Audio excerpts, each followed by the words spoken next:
I'll admit it, I love cheese. So when Patty from the Test Kitchen weaved it into this recipe, you bet I was intrigued. Recently, she came up with these crispy cheddar bites that I am hooked on. If you got a minute, I'd love to show you how easy they are. We start by grabbing a mixing bowl and combining some softened butter, a good amount of flour, some crispy rice cereal, a bunch of shredded cheddar cheese,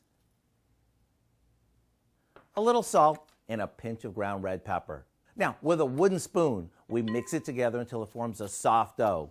It's the combo of the cheese and the butter that holds these together, and that'll make them so good. Now, we roll these into balls, so they're about the size of golf balls, and place them on a couple of baking sheets.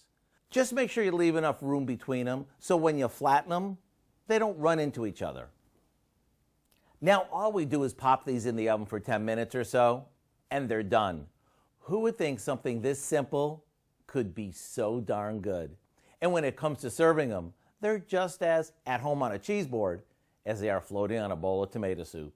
To get the recipe for our crispy cheddar bites, all you have to do is visit our website. I'm Howard of the Mr. Food Test Kitchen, where today we found an unexpectedly cheddary way for you to say, ooh, it's so good.